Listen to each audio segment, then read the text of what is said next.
everyone. Good evening. So I'm having a very bad network, so I'll just go ahead. We'll just start. Hi, Korede. Can you hear me? Hi, Can you guys Precious. hear me? Yeah, I can hear you. Yeah. So everybody, happy Salah if you're a Muslim or not. The Muslims here, please do out like tell us where we'll meet you guys for the Salah meets. Thank you for joining. I know it's a holiday, made out, one time, 1 hour to just joining Korede's session.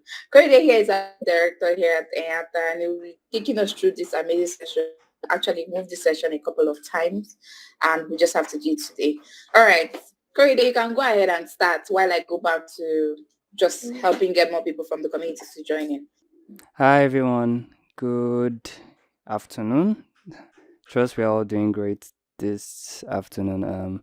Hope you guys are enjoying Salah. I mean, like for me, it's it's a bit dull. There's no meat here, but I hope you guys are enjoying yours.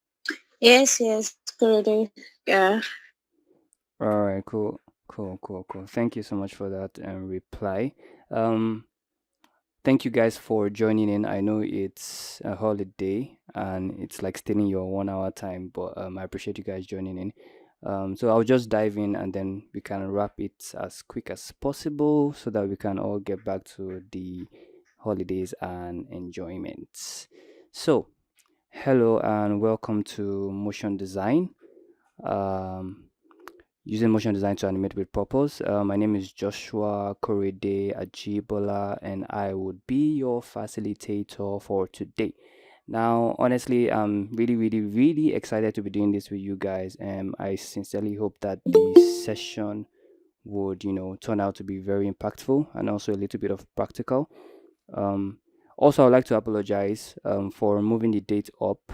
I know we should have done this like 2 weeks back, but I was a little bit under the weather, and I need to be at my best to give my best at the end of the day. So, thank you guys for turning up today.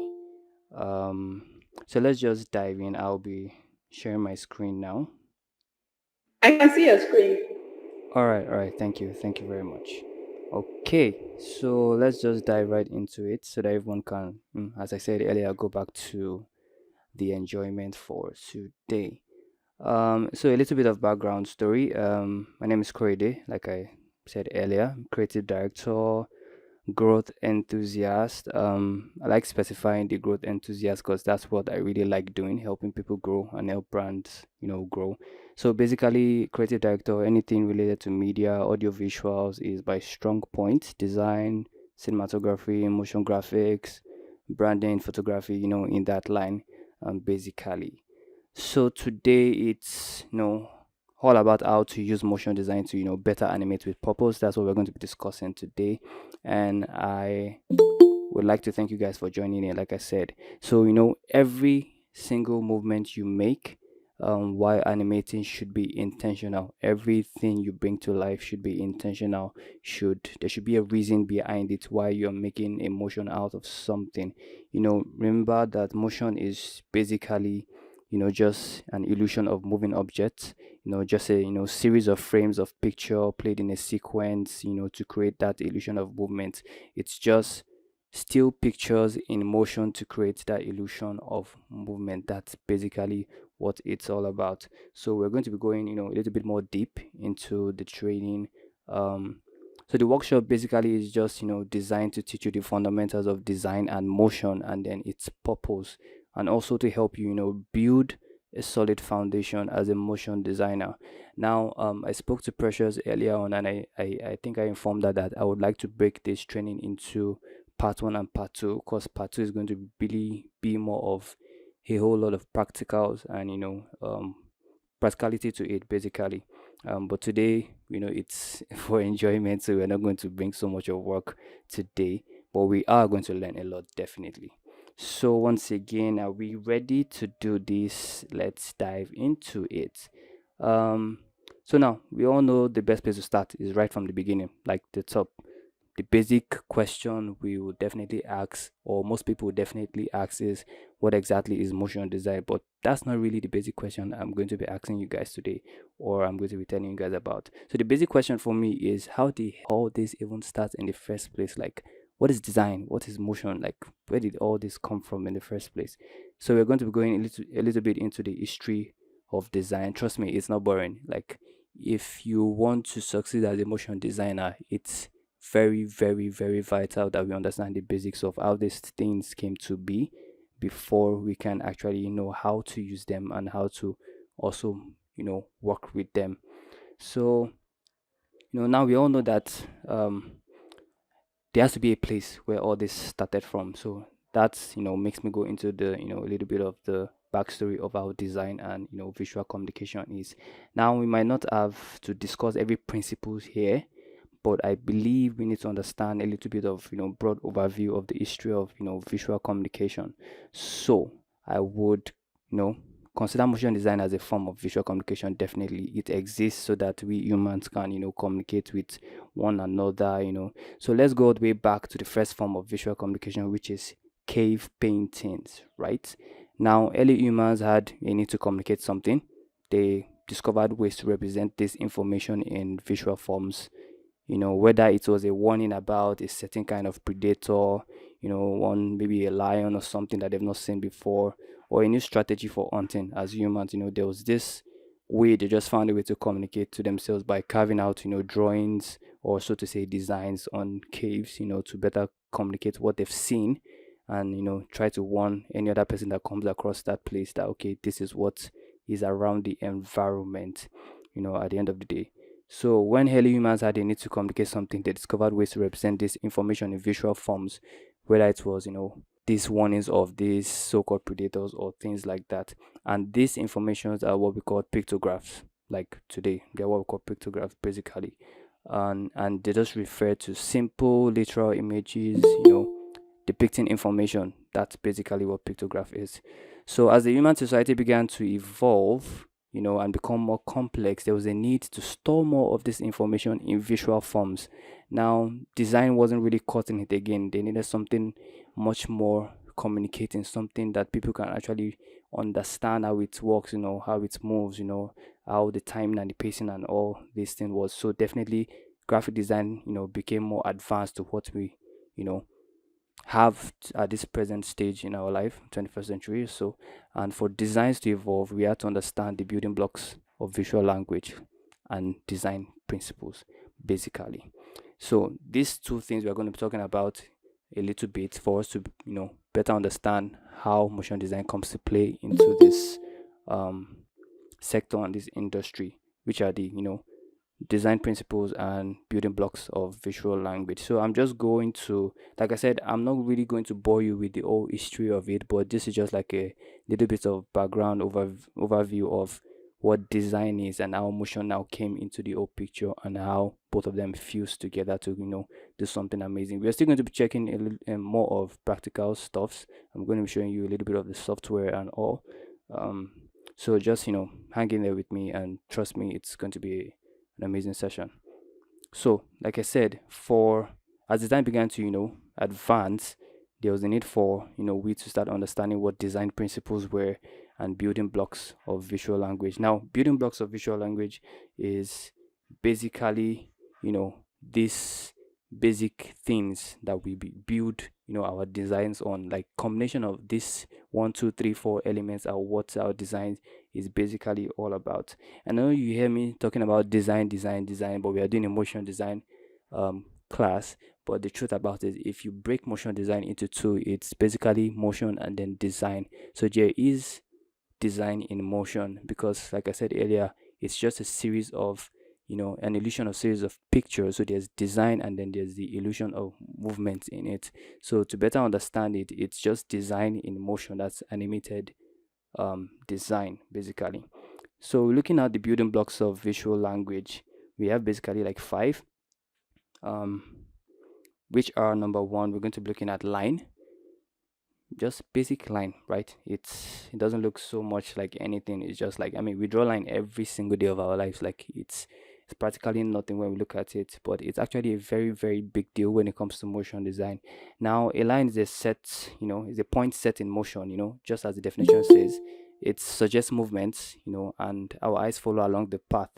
With a line, you can easily tell where something is coming from or where something is going to. It can serve as a form of direction, and they can be different, type. We have the straight lines, we have the curved lines, we have the dashed lines, we have different lines in different weight. Some are thicker than some.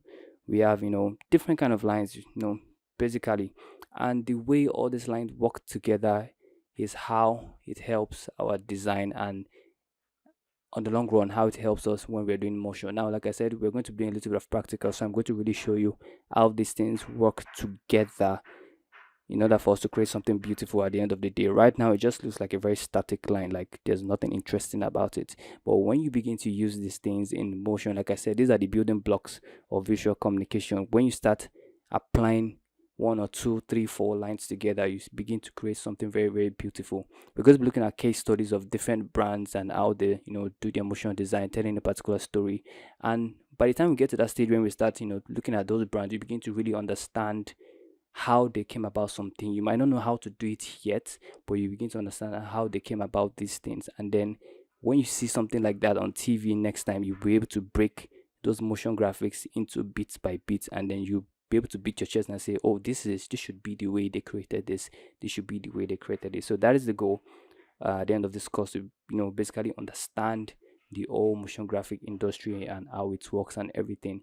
Then part two is going to be like more of very, very practical session. So line, like we said, is just a point set in motion, suggest movements. Our eyes follow along the path, and we have different kinds of it. Dashed line, we talk about different lines with different weight. We talk about the curved lines, we talk about the straight line. Nothing, just static, basic. It doesn't look like anything, but trust me, it's a very big deal when it comes to motion graphics. So the second one we're going to be looking at is form.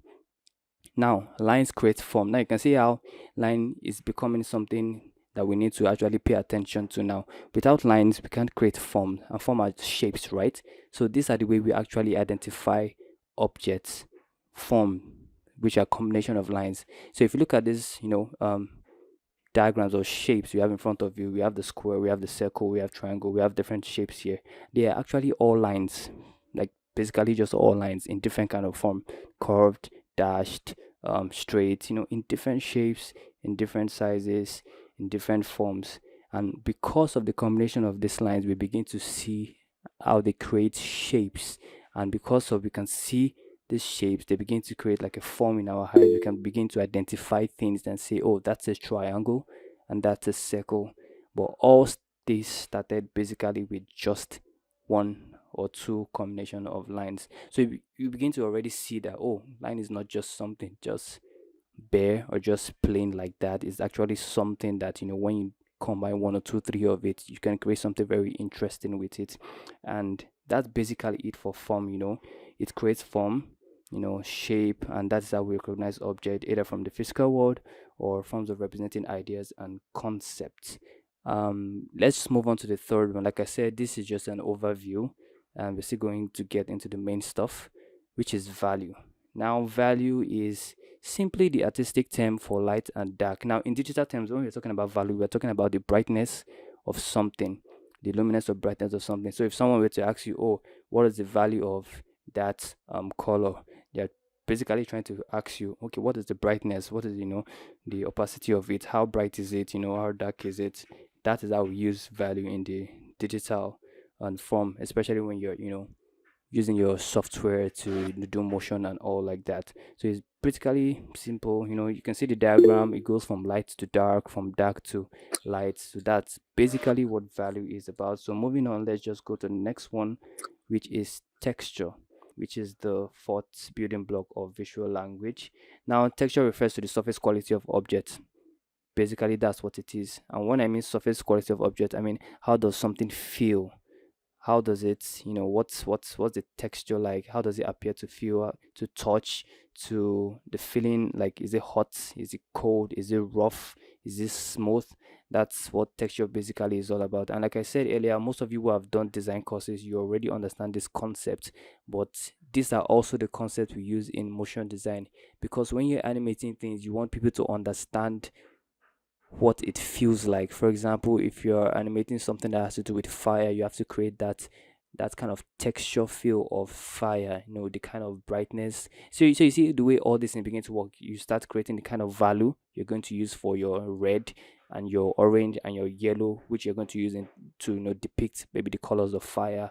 You're going to create some kind of texture, maybe with the smoke and some other things. So putting all these things together, like I said, building blocks of visual language helps now start creating something beautiful at the end of the day.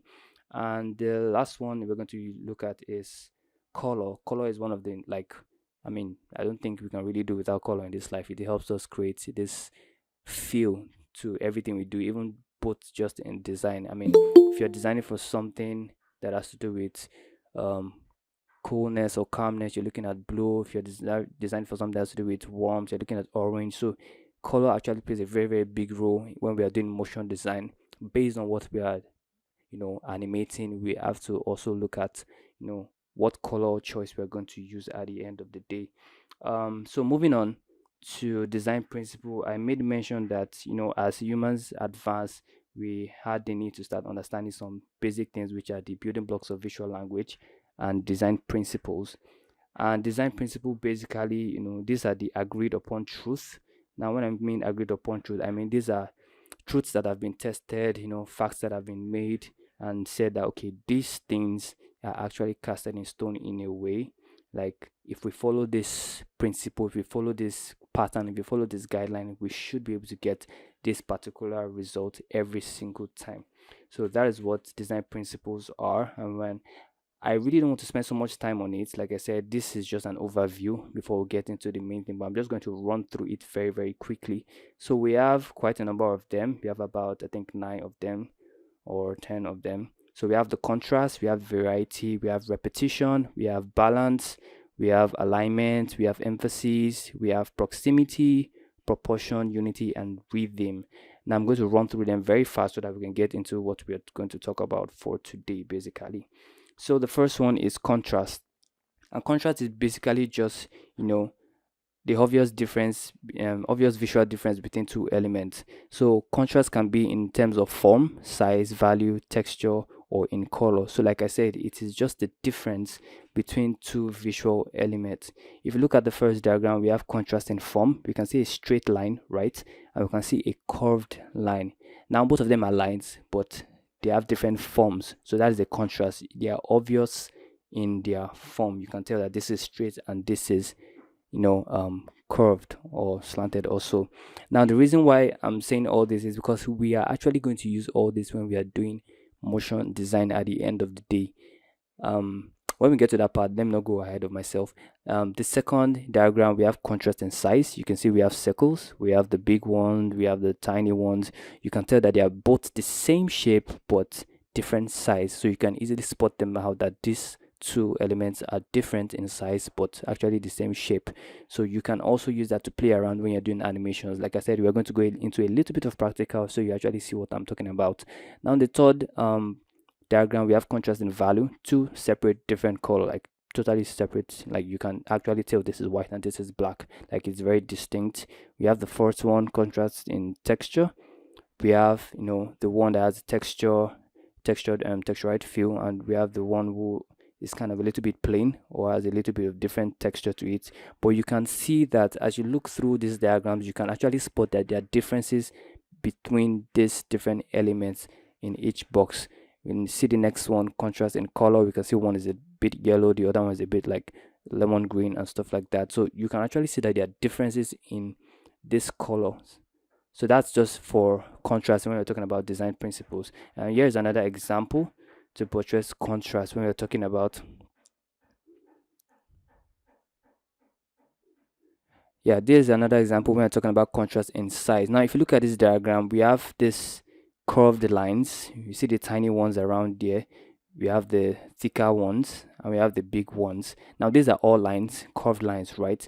But they are different width, or let me say different thickness. So that is the contrast between them. Now we have thin ones, we have a little bit ones that are fatter, we have the bigger ones. That's contrast in size. Now just for a second or two, imagine this diagram being animated, these curved lines being rotated at different pacing and different times.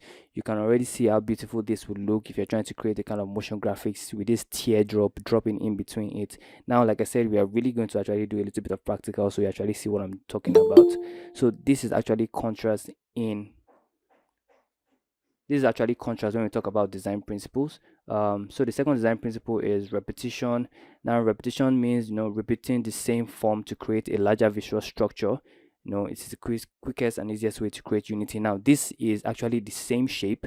We have the same square in different places. Both some are small, some are big, but they are all repeated kind of shapes, repeated squares. But if you look at the whole of the diagram, they still have this structure in a way. They still feel like one diagram, but there are different elements, different shapes. I mean, sorry, the same shapes placed in different or specific places, but as a whole, they still create this unity, this kind of structure. So that's repetition for you. The same pattern of something, repeated across, a particular artboard or a particular page, but they still have this form of, wholeness to it. Let's look at another diagram to buttress that. So looking at the same diagram, the previous one we talked about contrast, we talked about they have different width, but if you look at this particular diagram, if you look to your right here, you see this thickness of this particular curve is the same thickness of this particular curve on the left hand side, and the same for this fattest one to the one on the right fattest one also. They are the same thickness, so that's repetition. So at the end of the lines on the left and the lines on the right have kind of the same kind of thickness to them, having a form of repetition along the line. Moving on to the next one, we have alignment. Basically, I think everybody should know alignment already. We use it in basic typography when you're typing on your Microsoft Word and all. Left align, right align, center align. So all this also plays a very, very major role in motion design. Like every single thing we are talking about right now is something we are going to look at either if time permits in this particular course or in the part 2 of what we are going to do. So you really get to see how they play together, how everything comes together at the end of the day. So let's just quickly move on so we can go into the motion design actually. So you can see alignment here also. Every item here, these are Oreo biscuits, you can see they are properly aligned vertically and horizontally. It creates this kind of structured view when you look at it, like, okay, this thing is actually perfectly placed well, nothing is displaced or nothing is missing out of form, like it's just properly aligned. Moving on, proximity is just it suggests the distance between items. For example, how far or near items are between each other is what proximity basically means. How close how close things are between themselves, or how far they are. It's basically what proximity means. The distance between them, that's basically proximity. I'm rushing so that we can go into the main event for today. So we have variety also.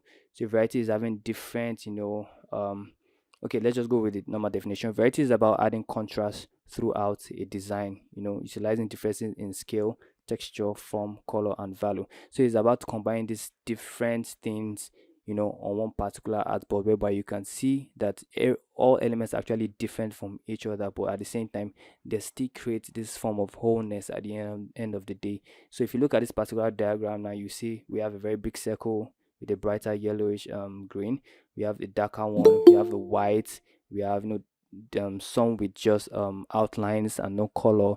They are different sizes, they're all different in their own way, but at the same time they still feel like they're still part of the same whole picture. So that's basically just variety. So I'm just going to run ahead of time because I'm going to share this slide, and I want us to just jump into the main event of today, which is basically motion design. So this is what we are here for majorly, and we ask ourselves, what exactly is motion design? Like what is motion design? We talked about the issue of design and how it came to play, and why motion design started coming into the picture in this century that we are in. But what exactly is motion design, if we were to say? So basically, following the definition, motion design, like I said before, is simply design in motion or animated design. Simple, easy. There are so many Google definitions, but this is just the most basic way I can put it that you can understand. It's just design that has been already made, still graphics, bringing it to life. That is basically what motion design is. Now, when I say design that has already been made, it doesn't mean that somebody has to go design something first before you can actually create a motion out of it. You can also create motion out of something. Drawing a shape alone is design, whether you like it or not. So, as a motion graphics artist or motion designer, you can use both terms. It's not just about getting the design from somebody who has already done it and then bringing it and then animating it. No, you can actually do everything from scratch and do it yourself. And following the next definition, the term motion design, also known as motion graphics, it's used interchangeably, is relatively new and really covers a range of different disciplines, including but not limited to design, animation, and filmmaking. Now, so basically, it is a combination of these three things: design, animation, and filmmaking. Now, I know you must be asking yourself, do I need to learn design? Do I need to learn animation? Do I need to learn filmmaking before I can become a motion designer? So, this is what I'm trying to say. When you're starting out as a motion designer, not necessarily you have to know all these things, but you should have an idea of what they actually mean. You should have an idea of design. You can see that when we started this course, we already started talking about design principles and all. So, you should have an idea of what design is. Animation, you should have an idea of what animation is. Then you should also have an idea of filmmaking. Now, when I say filmmaking, I don't necessarily mean you need to know how to shoot movies. Now, what I'm talking about is you need to know how to write stories, basically, because as a motion designer, you need to be able to communicate what you are trying to or what you're creating to whoever you're creating it for properly. If you fail to do that at the end of the day, then you've not created a successful motion design. Basically, that's what I'm trying to say. So basically, you need these three things to actually become a better motion designer. You need to understand them. Basically, that is what I'm trying to say. And to understand them basically or much better, you need to understand design, like I said, visual art, animation, and timeline. Now, when I say design, visual art, animation, timeline, what I'm trying to say is for design, we all know, or if you don't know, design is supposed to be functional, meaning it's supposed to direct you to do something at the end of the day. It's supposed to give you an information or it's supposed to guide you to do or take an action. So if your motion graphics should have that in it, it should have that functionality whereby it allows whoever consumes the motion graphic content to take an action at the end of the day. Now, when I say visual art, it's supposed to provoke an emotion out of you also. So your motion graphics should, so all this thing you need to put all this in the back of your mind when you're creating something, that okay, my design is to at the end of the day give a call to action for somebody to do something. That's my motion. My motion graphics should be able to instigate a kind of emotion from whoever is going to be digesting that content, whoever is going to be watching that content. And at the same time, you need to have an understanding of animation and timeline. Now, timeline media is basically where we're going to be doing much of our work. I'm going to show you a little bit of it on the software today. Is where we're going to be doing most of our work. Is where you're going to be moving things around, animating a lot of things. It's basically where you're going to live as a motion graphic artist. That is actually going to be your home, like where you wake up and sleep every single time. So having understanding of these four things: design, visual art, animation, timeline media, helps us to become a better motion graphic designer at the end of the day. Because like I said, the topic of this course is actually understanding sorry, motion designer for a purpose, right? Animating for a purpose, right? So if you cannot create a design or a motion design that has a purpose to it, then you're already failing as a motion designer, because every motion you create should communicate something. It should tell a story. That's basically what you are made for at the end of the day.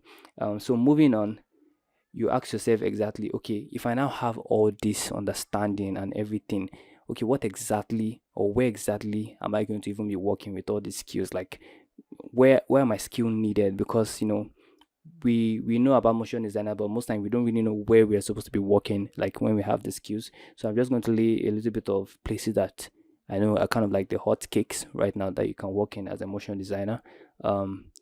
So you can work in an advertising agency, you can work in an entertainment agency or industry, and you can also work in the tech industry. Now, when I say you can work in an advertising agency, what I mean basically is that you can do commercial videos, you can do web videos, you can do explainer videos, you can do business to business communication videos. Now, when I say explainer videos, I'm sure you've seen some videos whereby they do this how to's on YouTube, how to do this, how to do that, but it's purely just motion graphics.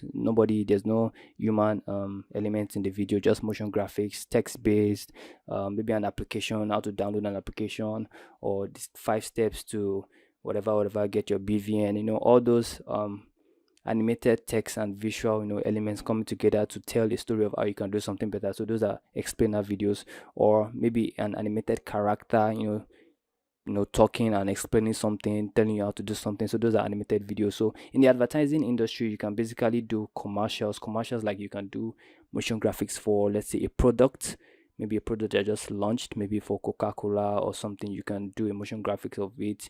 You can do motion graphic for okay, for example, we had config recently, right? Figma config, and they brought out a whole lot of features that's really going to benefit a lot of designers and dev and um, programmers at the end of the day. And I saw a video of how they highlighted the new features that they brought in and everything. So that's also motion graphics, right? Telling people about a new feature that that just launched. So that's also like commercials. You can do internal communication with the motion graphics. So in the advertising industry, and motion designers are very, very welcome. Like, it's going to be a thing for a very, very long time. The future is very, very bright for it. In the entertainment industry, you can be a motion designer for music videos, movies, title sequence, VFX. So music videos, you can do text-based motion graphics. There's a whole lot you can do as a motion graphic designer for music videos, to bring the best out of the music at the end of the day. For films, there's a whole lot you can do for motion graphic artists. VFX is what we call visual effect. So there's so much you can do. Title sequence is one of the most easy things to do as a motion graphic designer for movies. I'm sure you see at the beginning of movies, there's this intro, to the title of the movie, the intros to the people who acted the movie. At the end of the movie, you have this title sequence of all the people that worked on the movie. Those are actually jobs that are done by motion graphic designers, and trust me, they are paid very, very well to do those things. I'm sure you've watched James Bond before. You can see the title sequence, the beginning of the movie when they're doing the intros, like the all put together thought process and the all feel to it. Those are actually works of a motion graphic designer. So in a standard industry, each of these people have their job. Motion graphic designer have the job, VFX artist have their job. Everybody has the job to do, unlike some part of the world here in Africa whereby you have to do everything. But the entertainment industry is a very, very big place for motion designer to actually make it. And let's say last but not the least is the tech industry. I mean, tech industry is actually becoming something wonderful for the motion designer now. So we have things where we call interaction designers. So that's the work of motion designer. Unlike visual designers, we usually deal with like most of the static assets and the design of, let's say, an application and stuff. So interaction designers are actually like the people who create like the animations inside the application. So most time when you pick up your phone, you open an app, you click on it, it gives you this kind of animation, or this kind of pop-up, or this kind of this sweet transition. So that makes you feel like, oh, this is actually cool. I like the way this blended into this. So those are actually the work of interaction designers. So they specialize in creating animations for applications actually. So you can work as an interaction designer in a tech industry. Like, motion design is here to stay. Let me just put it like that. Let me just put it like it's an expanding field, like with a very, very bright future. As long as digital screens exist and are used in society, trust me, motion designers would have the opportunity to always create work. Like, we will always have opportunity to create work. Like, the future for motion designer is, I've not seen the end to it, which is actually amazing. And for me, I like to know how valuable something is, so that I know if I should, as they would say, chuck your head inside it at the end of the day. So motion design is actually here to stay for a very long time, very, very long time. Even with the whole AI and everything coming out, it's still very, very, very, very relevant. So moving on, I would like to tell us that if you want to actually start this, if you want to actually get into this, there are some things you need, some advice you need to help you, kickstart. You need to immerse yourself. And when I say immerse yourself, I mean you need to actually digest information, like a lot of information. I tell people every time, if you, whatever training you're doing, not just motion design training, whatever training you want to do, you need to learn how to be a very good researcher. You need to be able to research a lot, because that's where you're going to get lots of information to help. The more you have knowledge, the more you know, and the more you know, the more you can sift out what you don't need and what you need. So you need to be able to research to get to that point. So immerse yourself in design pages, design websites, TED Talks, podcasts that has to do with motion design and everything. Like, you need to really be in that field. You need to, I mean, if for me, okay, using my own experience, for me, most of the people I follow on Instagram, TikTok are people who are very much alike like me, like who do exactly what I do. So by the time I open my Instagram feed, I'm already feeding my eyes with so many, inspirations already, so many amazing motion works, so many VFX works. So that's what I'm feeding my eyes with almost every single time. So I can't miss when something new comes out, or something that, interests me comes out. It's always in my front. Like, once I open it, it's always in my front. So immerse yourself into, learning these things, like into the whole research process of it. Like, follow these people who are doing it, learn from them, see what they do, just wow yourself, digest the information. Number two, or second advice, is concept matters. Go beyond just making things look pretty. Motion design is not about making things look pretty, trust me. If it's about that, a lot of people would have lost their job. But it's not about making things pretty, without any real communication or meaning coming across. Design is not decoration. Let me put it like that. Concept matters. Motion design is not about decoration. Concept matters. Taking ideas and bringing them to life should be at the core of the value you provide to your clients and the world. So don't settle for the first idea that pops into your head as a motion designer. When you have an idea, when you put it down into what I call storyboarding. So storyboarding is like putting your ideas, on paper, or it might be a digital canvas or so. But basically, just drawing frame to frame, picture to picture, what you want to actually animate at the end of the day. How do I want this flow to look like? So frame one, I want the circle to start from the right to the left. Frame two, I want the circle to bounce from top to down. Frame three, as the circle is coming down, I want it to kind of change into like a car. Frame 4, as it changes into a car, let it land on a road. That process, concept matter. You need to actually think about, the process of what you're creating. So the time you spend in, thinking about these things, the better your concept becomes. And like I said, don't settle for the first idea that pops to your head. It might look great and amazing, but if you spend time to actually sit down and really ponder over that idea again, you find out that you can actually make it so much better at the end of the day. So concept matters a lot. Number three, master the basics, and that is what we're here for. Start at the beginning and start very, very simple. Do not skip over the basics. They are the foundation of everything you're going to do. Even in life, like, you want to start to work as a child, you crawl first, then you crawl first, then you stand, then you take your first step, then you walk, then you run, then you jump. There's a process to it. So master the basics. Do not skip over the basics. They are the foundation of all of your work you're going to do in the future. You do not want to start, trust me, and this is very, very key.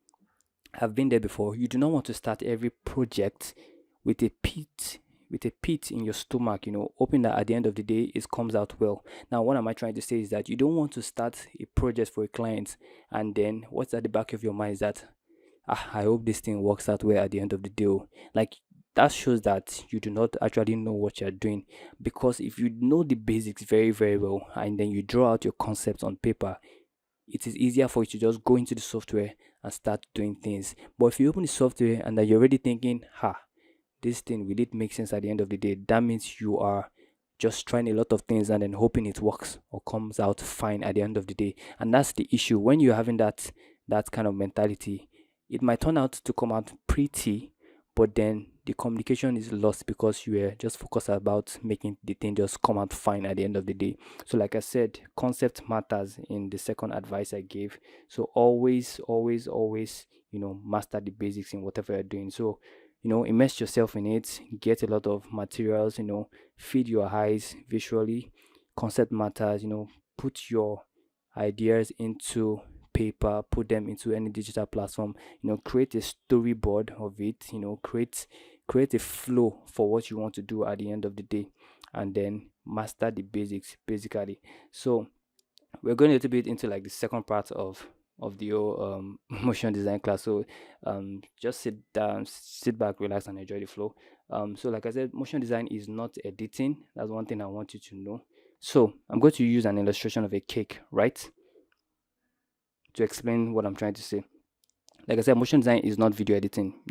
As a motion designer, you can actually add to a video. You can make it, pop. You can make it great. You can make it look beautiful. But it's not video editing in itself.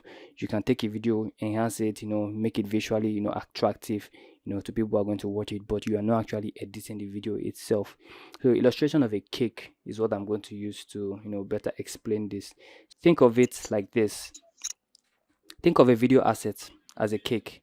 You can see the cake the woman is decorating. Think of it as your video asset, right? And then think of the motion graphic artist or motion designer as a cake decorator. Now, when a baker hands over the cake to the decorator doesn't just carve out the cake or into small pieces, or takes the cake into the oven and rebakes it, or just cut the cake anyhow. They don't do that. Like, they don't need to do that. The cake has already been done. What the cake decorator does is she or he takes the cake, put it on the table, and start what decorating. So that is just the work of a motion designer basically. If you are working on video files, like I said, not doing motion from scratch. So your job is basically to take the video file, put it in your software, and start adding things to it that enhances the video, makes it pops, makes it amazing, tells the story better at the end of the day. That is basically the work of a motion designer. There's no better way to explain it. That's basically just it. So you take the file, and then put it in your software, and then you just start enhancing it. You don't delete, or you don't go and reshoot the video because of something wasn't right and stuff like that. You take it and make the best out of it. That's what a motion designer does basically. So just think of it like all the chefs, the cute little chefs, are like the motion graphic artists or motion designer, and the cake is just like your video file that they decorate. Basically, that's it. That's like the very, very basic way to explain what a motion graphic or graphic artist or motion designer does. So what can motion graphics do for you and your business basically? So with the motion graphics, the consumer of the content only has to make little or no commitment to swipe if the motion is in carousel content. Now, what do I mean by this? Now, you see some Instagram designs where, or Instagram motion designs whereby you're just watching the video and it's scrolling from left to right by itself. You don't have to actually swipe for you to view the content. So motion design helps with something like that. That's using Instagram as a case study right now. The fact that you can make the user take less step to take an action, it's already a very, very good thing, because you don't want to even stress the user in the first place. So if you can do something that makes the user just watch and then enjoy, rather than swiping like 3-4 times to enjoy the content, then you're already doing something amazing. So that's what motion design comes to. It comes to take that burden away of having the user spend so much time taking actions before they can enjoy the content. You can just do an animated carousel, and then it just plays and the user enjoys the content. And because of the way you're going to animate it, it's going to be so visually engaging that they don't even know that it's a carousel at the end of the day. And by the end of the video, you've passed across your message, and then they are seeing the call to action, and they just want to make that action at the end of the day. So number two, it helps tell your story in a more visually engaging way. Like I said, you can actually play a lot with motion graphics rather than still graphics. If you have still graphics, it's confined, is in one place, you've done it already, it's just there. But with motion graphics, you can actually do a whole lot more to explain how the brand works, or how the product works. So just you can come from so many angles that will be so visually engaging to make that consumer of that content at the end of the day make a decision to use that product. So as a person or a company, if you need to explain what your values are, or what your brand or company does, you do so with video asset, right? But not just any video asset. You do so with video asset that has visually engaging and compelling motion graphics to better convey that message, in order to make whomever you're sending that message to buy into it, connect to it, make a decision based on it, and at the end of the day, take action towards it. Now, not everybody who makes a decision takes action. You have to understand that I might come across a product right now and make a decision that I want to buy it, but I might not buy it at the end of the day. And I might also come across a product. I might not necessarily make a decision that the product is good for me, but probably because of the way the animation and the way the person told the story very well, I just want to try the product now. So I take an action and then I get the product. At the end of the day, whichever way it is, I have done well as a motion designer to make that person take that action. Now, it might not necessarily like the product, but the person has bought the product. That is my goal, to make the person buy the product. Now, you buy the product, another person might be the one that will eat the product oneself, but at the end of the day, the person actually bought the product. So that is my goal. The person have taken an action. I've connected emotionally to the consumer, and the person have taken an action to it. So basically, that's what we do as motion designers. So I'm just going to quickly run because of time and show us one or two brands. I have like 5 brands here, but I'm just going to show us like 1 or 2 brands and how they played with motion graphics. Let's look at both. We have Bolt.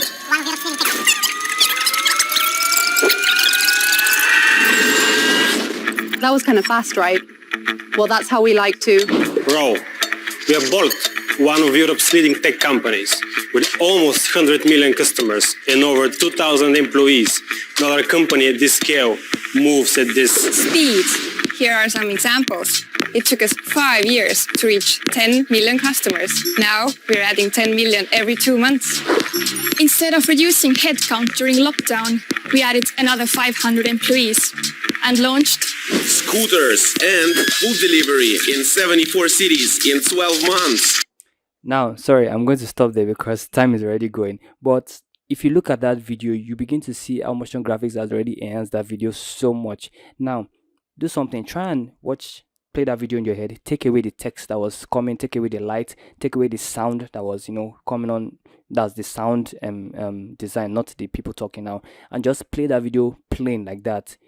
It's not going to be so interesting like when you play it just like that, but just see what motion graphics are just done to enhance that video, just by adding text, adding those lights coming up, and adding those sound engineering that was accompanying everything. So with motion graphics, you can actually make something that is just plain, just pop just like that, very quick. And that's just by text. Now that video was basically just text based, like there was no animation in terms of moving characters or stuff, just text. But see the way it really popped out the whole of that video. Same thing with Figma. So that's basically just text based, but Figma is like the feature that they unveiled recently at Config. This is like a whole like from scratch motion design work. You can see them showcasing the application.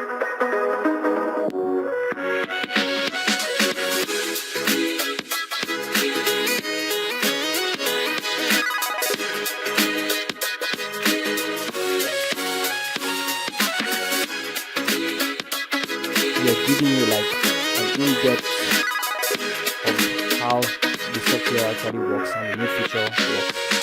How you can use it with gyro and the rest.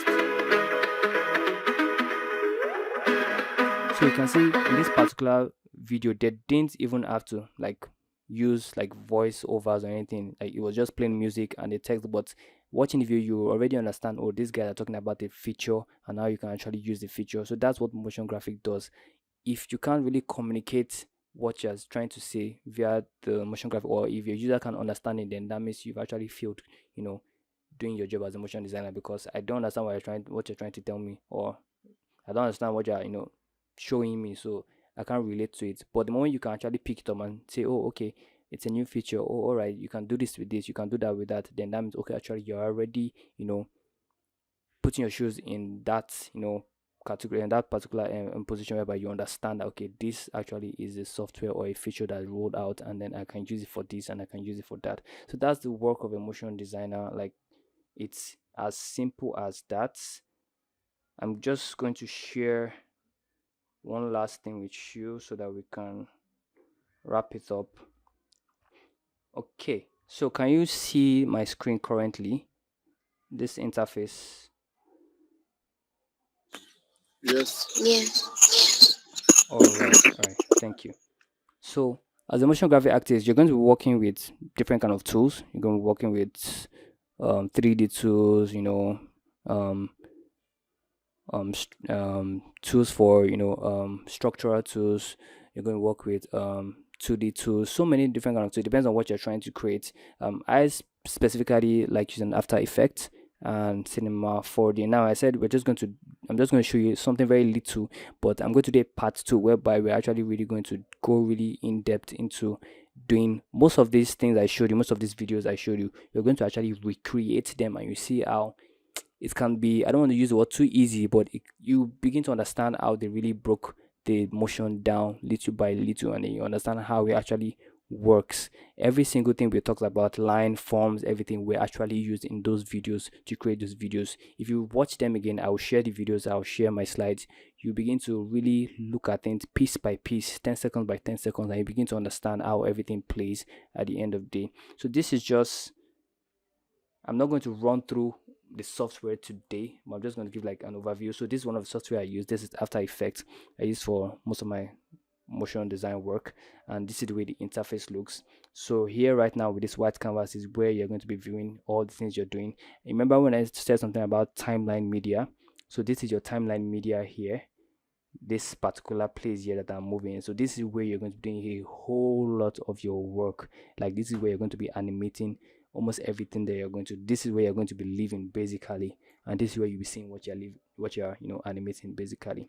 So I mentioned how you can use lines to create shapes, and shapes are actually object, they become form and everything. So motion graphics is actually it if you understand the basics of it, it makes things very very easy. Now I did a very basic animation for you guys to show you guys. I might not run on how I did it, or I'll just show an example of how I did one, but just for you to understand how it plays out. So basically this is a shape I created, right? Just a square shape, like nothing to it. And then I want to animate this shape to go from left to right. All I have to do is what we call add a keyframe to the beginning of the timeline of that shape, and add another keyframe to the end of the timeline of that frame. So what I'm trying to say is I create the shape. Now let me just quickly run through it again. I'm not going to show you the software today. I'm going to do a part 2 of that, but I just want to show you like how basic things can be. I create a shape, right? Rectangle, no, sorry, square. Let me open another interface. All right, I create a shape. Let me change the color.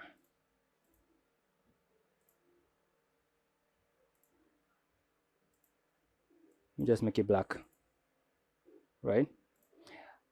And now this is just a basic shape, like I said, static. There's nothing to it, there's no animation made to it, but I want this shape to move from left to right. I don't need to add a basic animation to it and tell it, okay, I want your position to change at this particular time 0.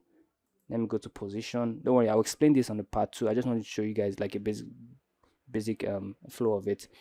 I open my position time keyframe, and I said at this particular time 0, I want this shape to be stationed right here, right? And let's say I move my time frame to 25 frames, and at this time 25 frames I want my shape to have moved to the far side of this place. Now basically what I've done is I've told the shape that when you're at 0 times 0, I want you to be static, but immediately you move to frame 25, I want you to have gotten to this part in this frame, right? So because I've added 2 keyframes now, start and end, it has become a motion that has been animated. So basically you can see if I scrub through the timeline, I have already animated this shape to go from left to right, basically just by telling it by at this particular time frame, I want you to stay where you are, but when you get to this time, at this particular time, just like when you say by 1 o'clock, okay, I'll be at home, by 3 o'clock I should be in Banana Island. So I'm saying at 3 o'clock I should already be in Banana Island. So this is me in Banana Island on the far right, and at 1 o'clock I'm back at my house. Basically that's just a very simple animation. Now it looks like, oh, I'm just moving shape around, but like I said, these are the basic building blocks of every single thing we are going to be doing as a motion designer. So think of this shape as a product, as let's say Coke, the bottle. You've already modeled the bottle. You want to show the bottle moving from left to right. The bottle is rotating. There's so many complex animations we can do with the bottle, but everything starts with the basics actually. So here is something I did for the class, just a basic, the same animation I just did right now to show you guys. This is just seeing back and forth, like simple, just a simple animation you added to it. You can see how interesting this shape looks now. Like it creates this kind of rhythm. It's just going back and forth and back and forth. Now imagine inserting a product into this. Like think of any product, a mobile phone, whatever product it might be, and just imagine it's going back and forth, showing some kind of visual, feel to it. The background is changing, things are happening. A static shape has just become interesting just by just adding one or two animation keyframes to it. Same thing for this circle that I just did, very, very basic. Now we did an animation in terms of scale. The first one we did animation in terms of position, right, movement, but now it's an animation in terms of scale. So now this one, I made the circle go from small to big and then small back. Simple basic animation, nothing to it, just increases, right, just keeps going back and forth. You can export this out as a GIF and just upload it somewhere, and it just keeps going back and forth, back and forth. Now these are just basic, very, very simple basic animations, but they make the ground root of everything we are going to do as a motion designer. Like everything, like as you're seeing it, be picturing different kind of product, different kind of things you can do it. You can, look at the Figma feature we just watched recently. You can see a lot of things they were doing there. It is still the same principles that was applied to it that they were able to do this. Very, very basic, very, very easy. The only thing now is that the things you're seeing there, it's a mobile phone. Okay, they have interfaces, they have text involved. But if you understand the basics of it, which we're definitely going to do in part 2, I'm going to speak to Precious. We're going to do a part 2 of this, whereby we come from installing the softwares to starting basic animations and then doing like a project. It's going to be fully fleshed. Whenever that time is going to come, I'll speak to her about it.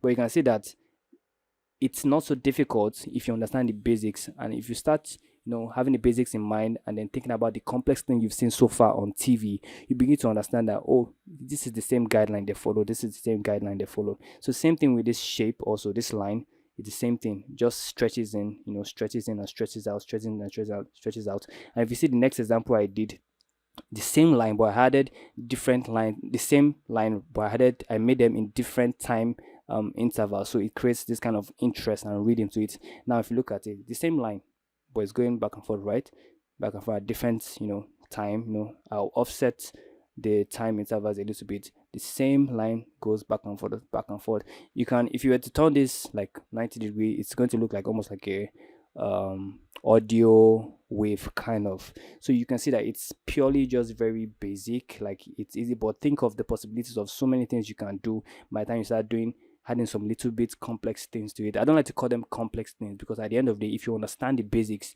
it's just about a whole lot of basics applied together to create something very beautiful at the end of the day. So it's not really complex, but the moment you don't understand the basic, that's when they actually become very complex for you at the end of the day. So like I said, as a motion designer, you don't want to open your software like this and having that pit in your stomach that hope this thing will come out well. The moment you start thinking like that, that means you actually do not understand what you're doing.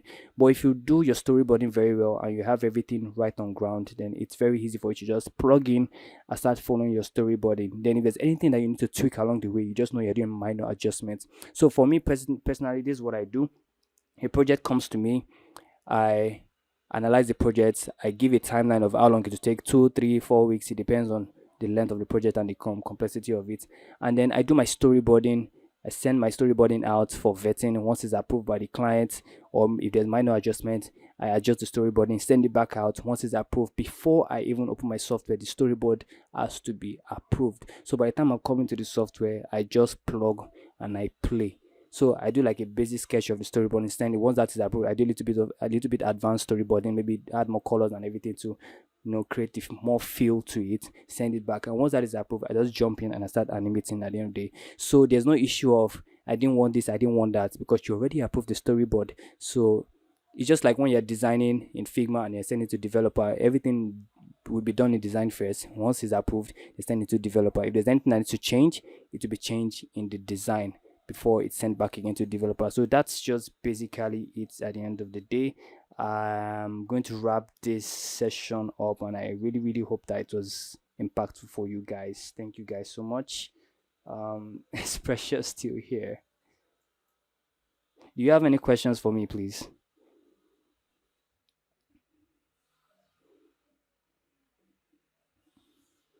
Please, if you have any questions, please just let me know so I can help guide.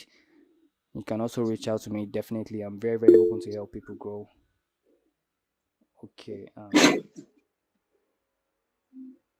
Okay, McDonald. Okay, yeah, please, Precious is not here. Okay, McDonald, please go ahead, please. Okay, thank you. Good evening, everyone. My only question is, besides After Effects, which other tool, like industry standard, the way we have Figma and Adobe XD on product design part, so which other tool is suitable for someone that is looking out for motion design?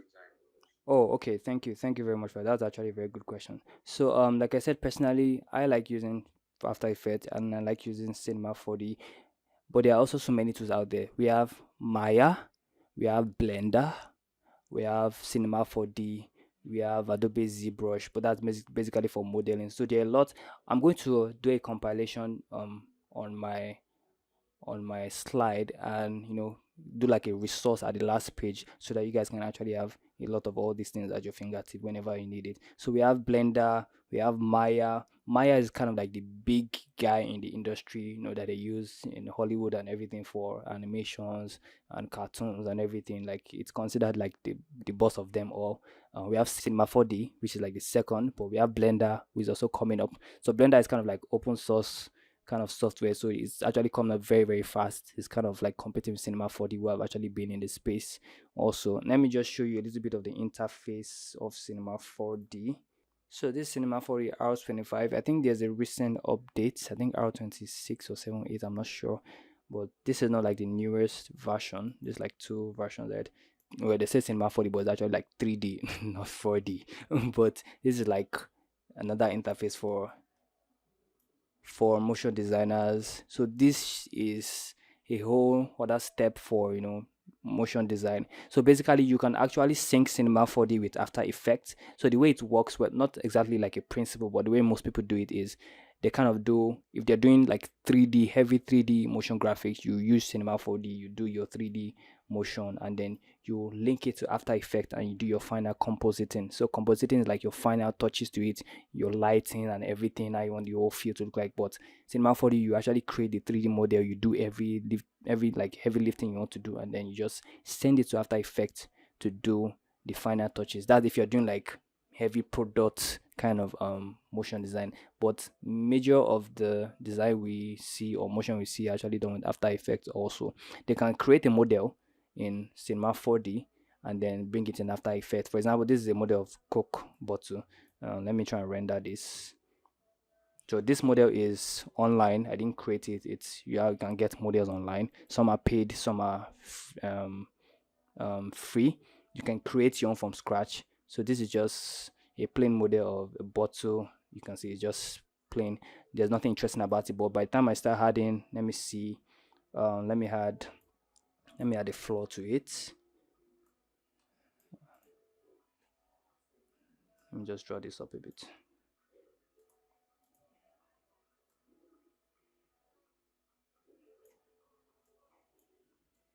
One thing to consider is when you're running these softwares, they can be actually very heavy, and you need to have the right system configuration you can use with the software. Else, it can make it can make your motion design journey very, very difficult because you start getting frustrated and all. But trust me, when I started, as in I didn't start with the best of the best. I started with a very, very, I don't want to say bad system because it was a gift to me, but it was like all those television kind of system that it can only work when you plug it to the light. So at that period, back then in secondary school, if I'm working on a project, I have to put on the generator, and then even though I'm working on a project, and they bring the lights, nobody can off that light until I finish with the project, because it kind of disrupt the overflow and everything. So for me, that was like how I worked.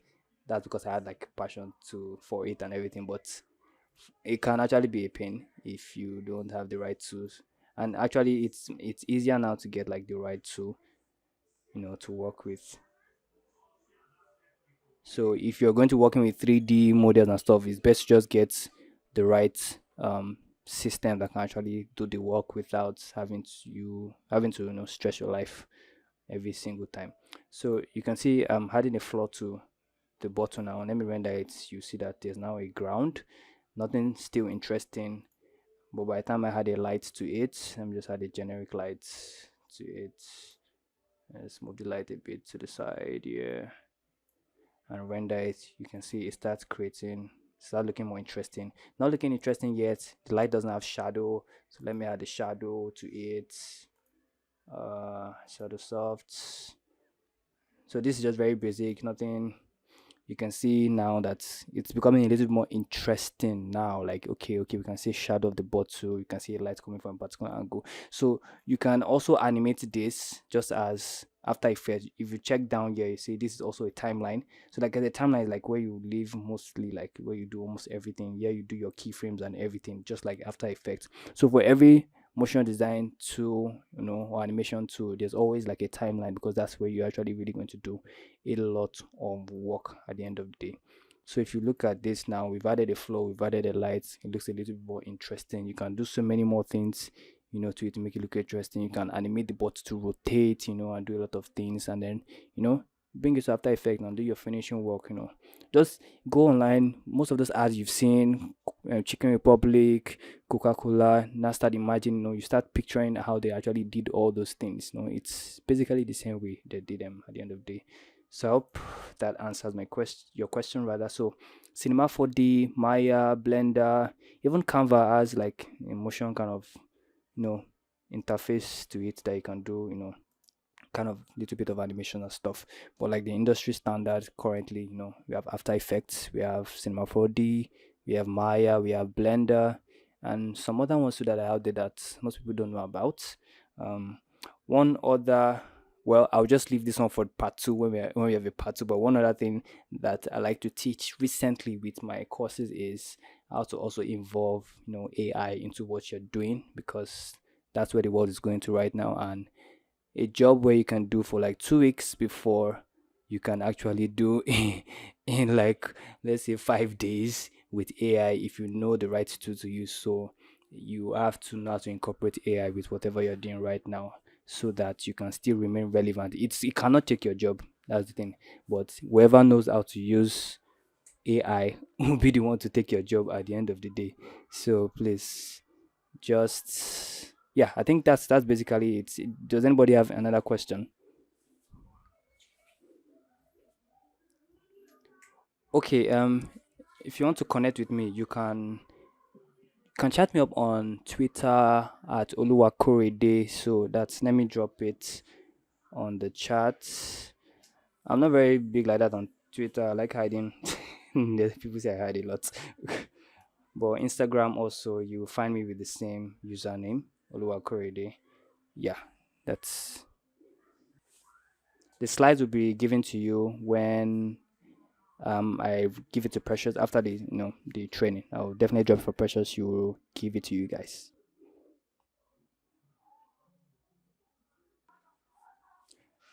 All right, I think that's about it. Thank you, Korede. Thank you Oh, very hello, Tiny. much. All right, thank you guys. Thank you guys. So you can always reach out to me. I'm definitely there to help if you need any assistance or how to start. Okay. All right. So Tiny, I'll let you take over. Thank you. Thank you for this wonderful session, Korede. We really appreciate. I learned a lot myself.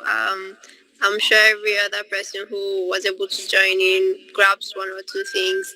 And yeah, if you'd like to connect to Korede, it's also on LinkedIn as well, and Instagram as well. So you can also reach out to him on Slack in our community. I'll get him to be active on Slack community. But yeah, thank you guys for joining, and we'll probably see you in the next session. So yeah, have a lovely, lovely holiday, and yeah, this is sign out from us. Bye bye. All right, bye everyone. Enjoy your holidays. Thank you so much for joining in.